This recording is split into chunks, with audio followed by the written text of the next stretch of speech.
مرحبا بالأحبة والأصدقاء على جميع المواقع التواصل الاجتماعي، فيسبوك جروب طبخات الشيف عامر، وعلى قناتي الأولى الشيف عامر، وقناتي الثانية نسيونال السيريان فود الشيف عامر. اليوم سوف أقدم لكم طريقة تلوين البيض بمناسبة حلول عيد القيامة المجيدة. راح أقدم هذه الوصفة إن شاء الله تعجبكم وتنال رضاكم. طبعا وصفة جدا روعة، وإحنا نعملها بأيام العيد الكبير عيد القيامة. كل عام وأنتم بألف ألف خير، إن شاء الله ينعاد عليكم بالصحة والسلامة بإذنه تعالى. طبعا راح أعمل لكم إياها بمواد طبيعية موجودة بكل بيت.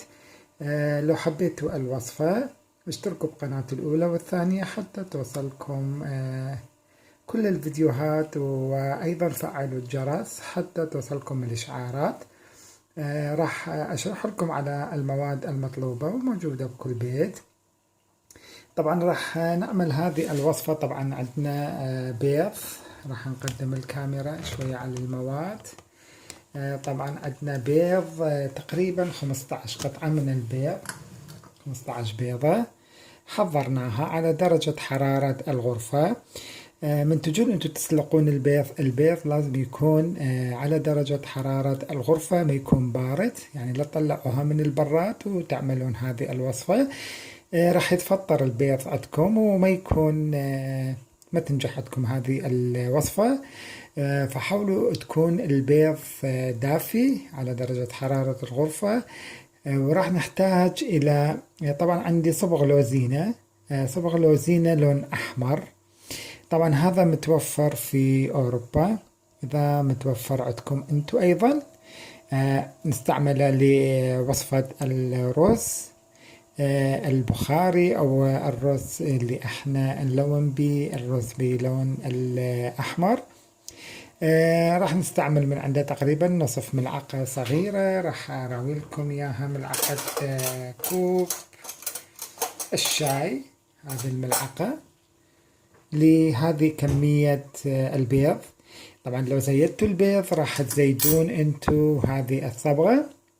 راح نحتاج لل15 بيضة ملعقتين أكل كبيرة من الملح حتى نسلق به البيض وتطلع عندكم البيضة ما مكسورة وشكلها جميل. وطبعا راح نحتاج أيضا إلى الفلفل الأحمر، هذا العلبة متوفرة أيضا في أوروبا إذا متوفرة عندكم، أعتقد كل البلدان موجودة هذه الفلفل الأحمر البارد.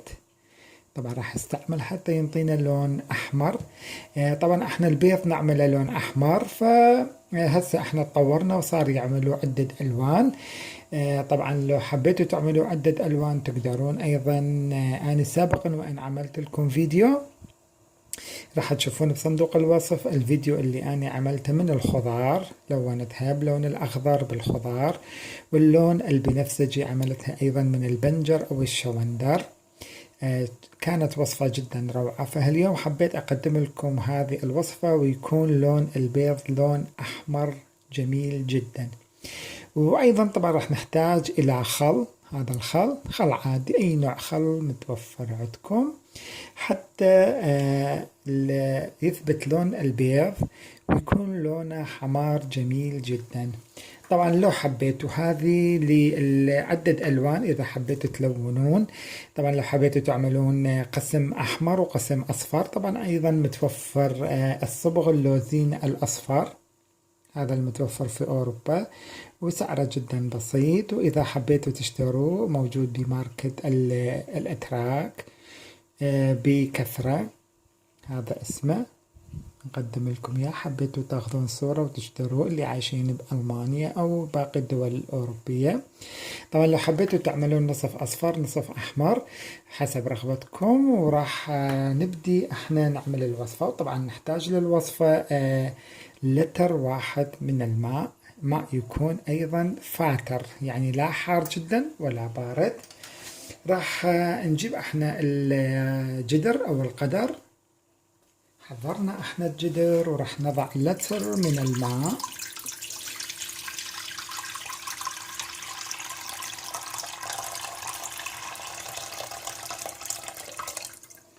هذا لتر واحد من الماء، وراح نبدي نضع احنا الملح بهذا الشكل. طبعا الملح يخلي الوصفة او البيض ما ينكسر، حتى يطلع عندكم شكله جميل. بعد ما وضعنا احنا الملح كما ترون بالفيديو، حتى الاصدقاء من يعملون هذه الوصفة ما يقولوا لي البيض عندنا اتفطر. بهذا الشكل راح نضع كل قطع البيض، يعني البيضة اللي تشوفوها انتو مفطرة لا تخلوها، حتى لا تخرب عندكم وتمتص الصبغة ويصير شكلها مو جميل. بهذا الشكل راح نضع كل كمية البيض اللي شرحنا عنها بهذا الشكل. وطبعا راح نزيد كمية قليلة أيضا من الماء حتى يطوف على البيض بهذا الشكل. خلي الماء يطوف كما ترون بالفيديو على البيض. راح نضعهم على نار عالية طبعا بالبداية لمدة تقريبا 20 دقيقة. وضعنا القدر أو الجدر على النار، راح ننتظر حتى يبدي عندنا يفور، وتشوفون طريقة عمل هذه الوصفة الجميلة. طبعا احنا وضعنا البيض، بدأ عندنا البيض يفور، وشوفوا فقاعات الملح صارت تصعد لي فوق. طبعا ما راح نحركها، نبقيها مثل ما هي حتى يبدي عندنا البيض يستوي ويزلق ويصير شكله جميل وجاهز. مر على الوصفة 5 دقائق على النار، راح ننتظر 15 دقيقة أخرى ويصير عندنا جاهز، وتشوفون طريقة عمل هذه الوصفة الروعة. طبعا بعد مرور 20 دقيقة صار عندنا البيض جاهز كما ترون يفور. وطبعا ولا وحدة تكسرت، راح نقرب الكاميرا حتى تتأكدون انه ولا بيضة تكسرت عندنا، وعلى نار عالية جدا مثل ما شرحت لكم بالبداية.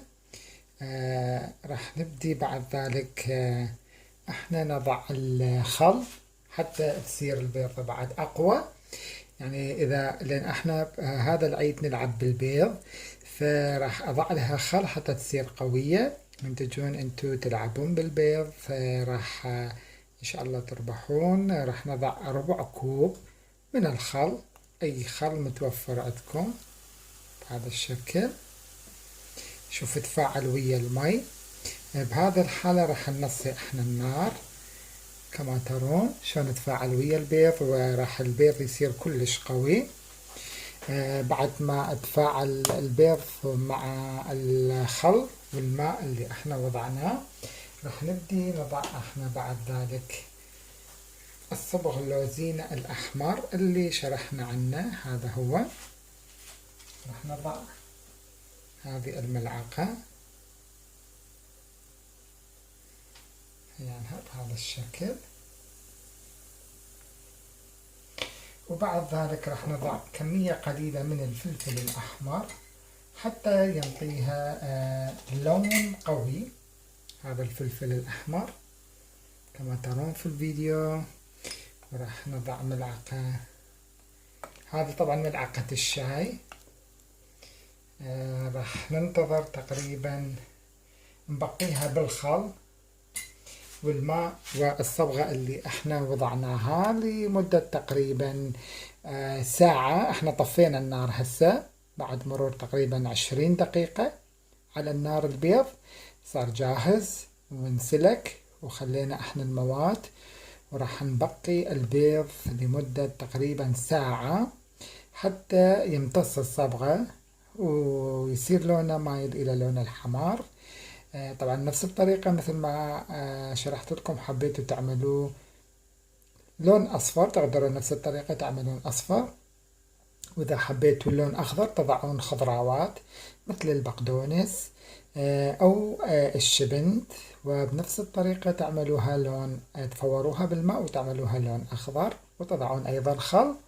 راح نتوقف حتى تمر ساعة ويصير اللون البيض جاهز. راح نبقي بمي حار وعلى درجة حرارة الطباخ اللي احنا طفيناه بعد ماكو نار، وراح تشوفون شكله النهائي. إن شاء الله تعجبكم هذه الوصفة وتنال رضاكم متابعيني.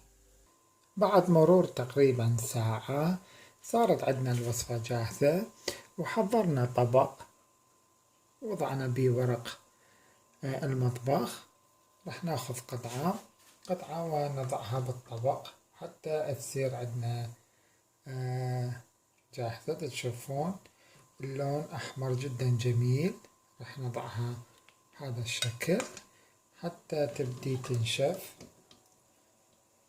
بعد ذلك تشوفون شكلهم النهائي. راح ناخذ كل البيض ونضعهم بورق المطبخ بطبق،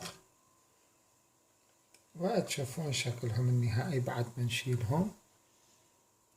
وهاي شكل البيض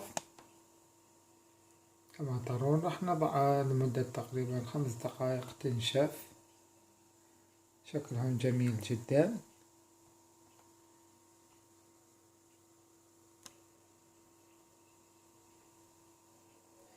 بعد ما نشفوا جيدا وضعناهم بطبق، وهذا شكلهم كما ترون. روعة. لو حبيتوها جربوها، ولا تنسون اللايك والسبسكرايب أيضا حتى يوصلكم المزيد مني. كل عام وأنتم بألف ألف خير متابعيني.